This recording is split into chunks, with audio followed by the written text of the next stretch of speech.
Un an après l'accident causé par Pierre Palmade, l'humoriste, qui attend désormais la décision de la juge d'instruction, a été reçu par un professionnel, dans le cadre d'une analyse psychiatrique.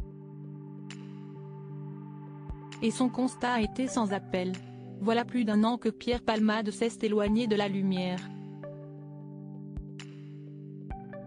Le 10 février 2023, l'humoriste se rendait coupable d'un accident très grave, qui a détruit la vie de plusieurs personnes, notamment une femme enceinte, qui a perdu son bébé pendant le drame. Un an après l'accident, Mila se trouve dans un état de profonde détresse psychique. Je ne me résous toujours pas à déplacer les meubles et toutes les affaires que j'avais installées en prévision de la naissance. À chaque fois que je pense aller mieux, je replonge toujours plus bas, avait-elle confié à RMC. Les conséquences sont également terribles pour Yuxel, l'une des victimes de l'humoriste qui, comme Mila, n'attend désormais qu'une chose, que la justice fasse son travail. Quand je l'ai vu s'amuser en discothèque, j'ai pensé à tout ce qu'il a fait subir à Mila, à mon enfant et à moi.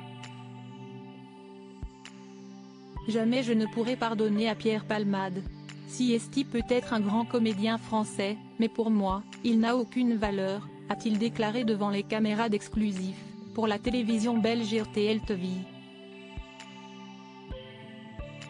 Bien que conscient de la gravité de ses conduites addictives, il peine à lutter contre celles-ci. Exilé à Bordeaux après avoir quitté l'établissement dans lequel il avait été admis en région parisienne, Pierre Palmade avait en effet renoué avec ses vieux démons en se rendant dans une discothèque, quelques mois après l'accident.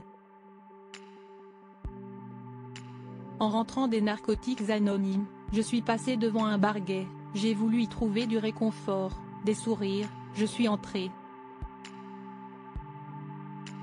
Les gens étaient gentils avec moi, je ne pensais qu'à me changer les idées, je me suis laissé entraîner dans une discothèque gay, avait-il avoué à la juge d'instruction lors d'une audition, en septembre 2023.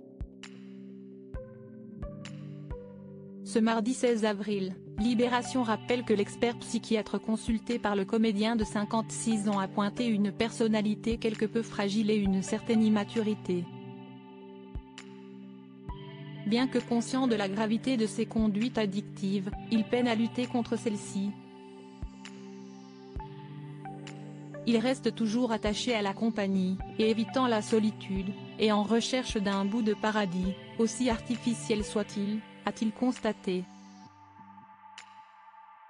Un peu plus d'un an après l'accident causé par Pierre Palmade, la juge d'instruction doit se prononcer sur son renvoi en correctionnel pour homicide et blessures involontaires.